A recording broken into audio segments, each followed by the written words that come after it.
rapprocher des exoplanètes lointaines un peu plus près de chez nous. Mais à quel point? Eh bien, nous les déplaçons directement dans notre système solaire. Nous allons commencer par TRAPPIST 1e. TRAPPIST 1e est une planète tellurique, légèrement plus petite que la Terre.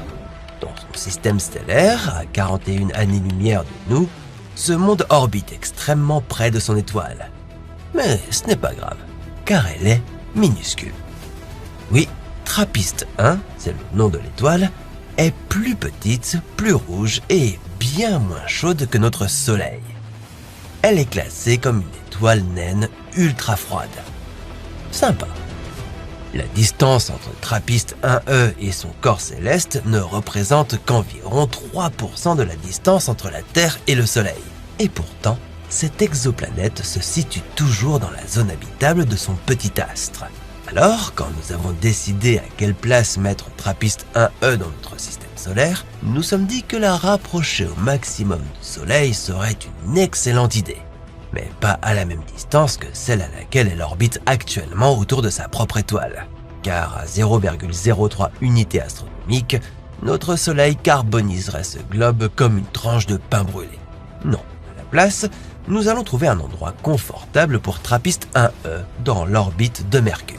L'orbite de Mercure est à environ 0,4 unités astronomiques du Soleil, ce qui signifie que TRAPPIST 1e graviterait autour du Soleil à une distance 13 fois plus éloignée que celle à laquelle elle orbitait autour de sa propre étoile dans son système stellaire.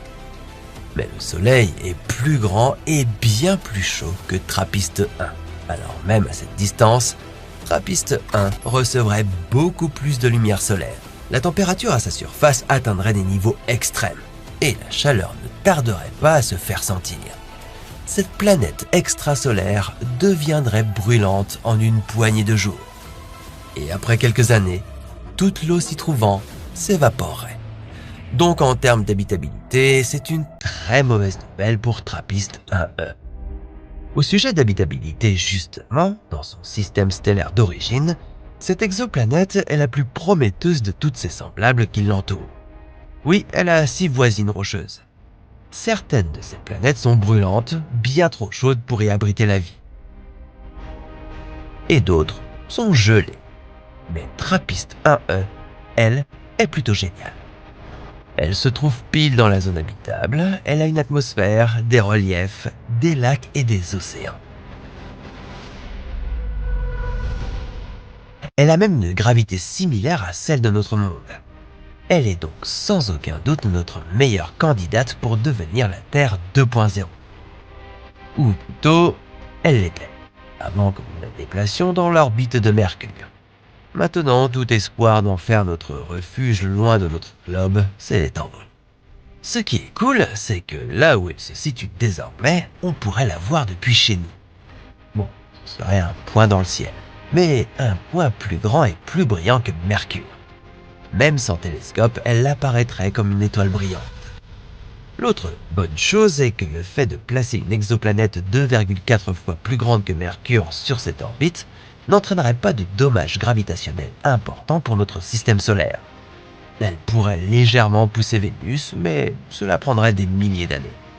Bref, cette situation est une mauvaise nouvelle pour TRAPPIST 1e, mais pas tant que ça pour vous sur Terre. Et puis, maintenant qu'elle est si proche, vous pourriez enfin y atterrir. Ou plutôt vous poser sur ce qui reste de son sol autrefois potentiellement habitable. Bon, pour rendre les choses un peu plus équitables pour TRAPPIST 1e, nous devrions la placer plus près de l'orbite terrestre. Par exemple, dans la ceinture d'astéroïdes. Cette formation est la région de l'espace située entre Mars et Jupiter, et elle contient des millions d'astéroïdes. Mais contrairement à ce que l'on peut voir dans Star Wars l'Empire contre-attaque, ces astéroïdes ne sont pas très proches les uns des autres. La distance moyenne entre eux est d'environ 1 million de kilomètres. Autant dire qu'il y a largement assez de place pour notre nouvelle arrivante. Mais la ceinture d'astéroïdes est 2,5 fois plus éloignée du Soleil que la Terre. À cette position, TRAPPIST 1e ne jouirait donc que de 16% de la lumière solaire que nous recevons ici. Encore une fois, c'est une mauvaise nouvelle pour cette exoplanète.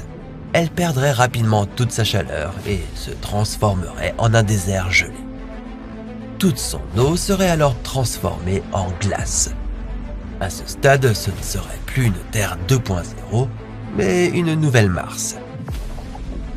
Si TRAPPIST-1e abritait la moindre forme de vie, elle serait anéantie. À moins que cette vie ne se trouve sous la surface et puisse s'adapter à ce changement climatique soudain.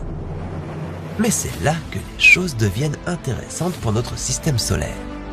Une planète presque aussi grande que notre globe dans la ceinture d'astéroïdes ne serait pas une bonne chose pour vous. Bon, au début, tout continuerait comme avant. Mais au fil de millions d'années, TRAPPIST-1e ferait sortir les astéroïdes de leur trajectoire. Son effet gravitationnel augmenterait alors, et à long terme, il finirait par perturber les orbites de Mars et de la Terre.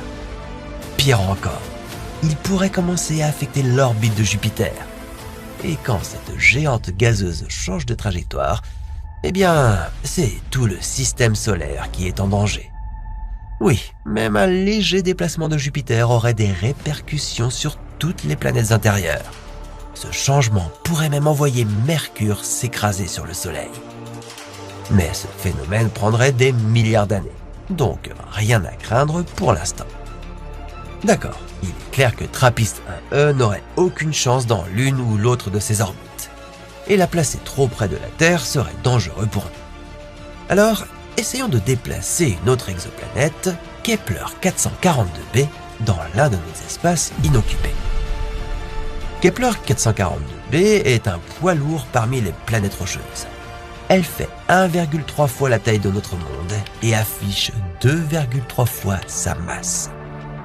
C'est un peu comme une Terre sous stéroïdes, ou, comme l'appellent les scientifiques, une super Terre. À un moment donné, elle orbite autour de son étoile naine orange et froide à 1200 années-lumière, sans se douter de rien. Et l'instant d'après, elle est téléportée dans notre système solaire. Mais où va-t-on la mettre ? Eh bien, dans son propre système stellaire, où elle est la seule et unique planète rocheuse, elle gravite dans la zone habitable de son étoile. Mais ce corps céleste plasmatique, Kepler 442, est une étoile de type K, plus froide et moins lumineuse que notre Soleil, qui est lui de type G. Résultat, sa zone habitable est donc beaucoup plus proche. Si nous échangions notre Soleil avec Kepler 442, Mercure se trouverait dans la zone habitable et Vénus juste à l'extérieur. Mais nous ne remplaçons pas le Soleil. Nous mettons simplement Kepler 442b à environ 0,5 unités astronomiques de lui. Oui, un peu plus près de Mercure que de Vénus. Ce qui ne se trouve plus dans la zone habitable du Soleil et qui signifie que les choses vont bientôt se réchauffer pour Kepler 442b. Cela étant dit, ce qui différencie cette exoplanète de TRAPPIST-1e, c'est qu'elle a une plus forte gravité.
s'effondrerait, les choses changeraient aussi sur notre globe. Avec une orbite instable, la Terre aurait un climat instable. Et si nous étions sur une trajectoire de collision avec Mars, Vénus ou même Kepler 442b, eh bien, ce serait la fin de notre monde. Mais ces événements prendraient au moins 1 million d'années. Vous ne verriez aucune collision planétaire de votre vivant. Alors, voyons encore plus grand et déplaçons une sphère 5,5 fois plus massive que la Terre. C'est là qu'intervient OGLE 2005 BLG 390 LB. Cette exoplanète est incroyablement froide et très éloignée. Oui, OGLE 2005 BLG 390 LB, que nous appellerons OGLE, pour faire court, se trouve à 21 526 années-lumière. OGLE orbite autour de son étoile à une distance de 2,6 unités astronomiques. Si elle se trouvait dans notre système solaire, elle serait située dans la ceinture d'astéroïdes entre Mars et Jupiter. Nous ne savons même pas autour de quel type d'étoile cette planète gravite, car elle est tout simplement trop faible et trop éloignée. Mais elle doit être froide, car OGLE est un monde gelé. Il y fait plus froid que tout ce que nous connaissons dans notre système solaire. La température à la surface d'OGLE n'est effectivement que de 50 Kelvin, soit moins 223 degrés Celsius. Ça caille. Et comme nous avons découvert cette sphère grâce à la méthode de micro-lentilles gravitationnelles, nous ne savons même pas quelle est sa taille. Vous voyez, un télescope spatial comme celui de Kepler découvre les planètes grâce à la méthode des transits. Il observe la lumière bloquée par une exoplanète passant devant son étoile. La micro-lentille gravitationnelle fonctionne différemment. Elle mesure la minuscule courbure et l'agrandissement de la lumière provenant d'une étoile plus éloignée. Cette torsion est causée par la gravité d'une planète lorsque son étoile hôte passe devant elle. Donc, techniquement, nous ne voyons pas la planète. Nous savons simplement qu'elle est là, influençant par sa gravité la lumière émise par son étoile. Ce qui signifie que OGLE pourrait être une super-Terre, mais aussi une mini-Neptune.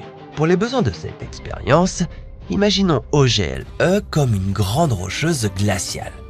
Bon, si nous déplacions cette planète dans notre système solaire, pile dans la ceinture d'astéroïdes, ce serait un changement radical pour elle. La ceinture d'astéroïdes reçoit environ 16% de la lumière solaire que reçoit la Terre, ce qui est beaucoup par rapport à ce qu'OGLE bénéficie dans son système d'origine. Mais ce serait toujours insuffisant, enfin, du moins au début. Sa surface resterait profondément gelée, puis elle se réchaufferait jusqu'à environ moins de 100 degrés.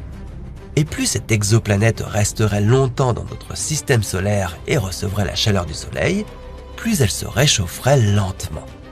La glace à sa surface se sublimerait partiellement, créant une atmosphère ou augmentant celle qu'elle possède déjà, si c'est le cas. Malgré tout, il y ferait toujours bien trop froid pour que nous puissions y poser le pied. Donc nous enverrions probablement des sondes et des rovers pour explorer la surface de ce monde glacé. Gardez à l'esprit qu'il ne s'agit pas d'une petite planète légère comme TRAPPIST-1e. OGLE est massive, 5,5 fois plus lourde que la Terre. Elle pourrait être extrêmement dense et avoir une forte attraction gravitationnelle. En quelques millions d'années, elle provoquerait la désintégration de la ceinture principale. Les astéroïdes seraient éjectés de leur orbite et projetés vers l'intérieur en faisant des spirales vers le Soleil. Certains d'entre eux feraient des détours près de Mars et de la Terre. Les bulletins météo quotidiens ici nous annonceraient alors un soleil radieux, des vents solaires légers et 70% de chances d'une collision catastrophique avec un astéroïde. La ceinture principale compte des millions d'astéroïdes, dont au moins 1 million ont un diamètre minimum de 1 km. La situation deviendrait donc rapidement catastrophique. Finalement, après des dizaines de millions d'années, OGLE déstabiliserait Mars. Et une fois l'orbite martienne déplacée, la Terre serait la prochaine sur la liste. Et si l'humanité parvenait d'une manière ou d'une autre à survivre pendant des dizaines de millions d'années, un astéroïde géant pourrait nous anéantir, tout comme les dinosaures. Mais les choses empireraient encore plus vite si nous placions une super Saturne colossale en orbite autour du Soleil. Voici J1407b. Et elle est spectaculaire. Elle gravite autour d'une étoile similaire à la nôtre à 434 années-lumière de nous. Et elle est vraiment énorme. J1407b est 20 fois plus massive que Saturne. Et ses anneaux sont 200 fois plus larges.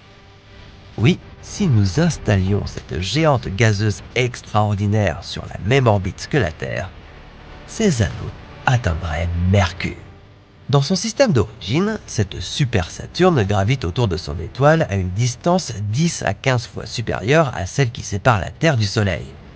Dans notre système solaire, cette distance la placerait donc parfaitement entre Saturne et Uranus. Ces anneaux géants domineraient alors le ciel. Ils réfléchiraient tellement la lumière du Soleil que nous pourrions les voir depuis chez nous. Bon, à son nouvel emplacement, il nous faudrait tout de même un télescope pour les admirer correctement. Mais n'oublions pas que cette planète est gigantesque. Elle exercerait une attraction sur Saturne et Uranus, perturbant lentement leurs orbites. Au fil des millions d'années, cette danse gravitationnelle déstabiliserait les lunes, déplacerait les anneaux ou même entraînerait Uranus sur une trajectoire plus elliptique. Les petits corps glacés de la ceinture de Kuiper ne seraient plus en sécurité. La portée gravitationnelle de J1407b agirait comme un balai céleste, balayant des régions entières de débris ou les projetant vers l'intérieur et donc vers vous sur Terre. Oui, attendez-vous à un nombre plus élevé d'impacts d'astéroïdes. Imaginons maintenant que nous voulions explorer cette géante merveilleuse et ses anneaux à l'aide d'une sonde spatiale. Eh bien, cette expérience pourrait s'avérer difficile. Ces anneaux ne sont pas seulement des roches glacées. Ce sont des millions de fragments, dont certains sont aussi gros que des montagnes, qui gravitent autour de J1407b à des milliers de kilomètres à l'heure. Un impact direct vaporiserait instantanément un vaisseau spatial. Cette exoplanète pourrait posséder des centaines de lunes, et certaines d'entre elles pourraient être plus grandes que Mercure. Si elle traversait l'orbite de Saturne ou d'Uranus, elle s'écraserait dessus. Elle pourrait même rendre leurs anneaux respectifs plus grands et plus brillants. Et si J1407b venait à frôler Jupiter, même légèrement, les effets pourraient finir par se faire sentir jusque sur Terre. Jupiter est l'encre de notre mécanisme spatial. Alors, dans l'éventualité où J1407b venait à la perturber, ça bouleverserait tout l'équilibre de notre système solaire interne. Au fil de centaines de millions d'années, ces minuscules changements s'accumuleraient. L'orbite de la Terre pourrait vaciller, des astéroïdes s'écraseraient sur nous. Mercure pourrait même être projeté vers le Soleil. Ce serait un cataclysme. Maintenant, imaginez que l'une de ces exoplanètes remplace notre Lune. Oui, ce serait le chaos total. Mais ça, c'est une histoire pour un autre épisode de « Et si ?»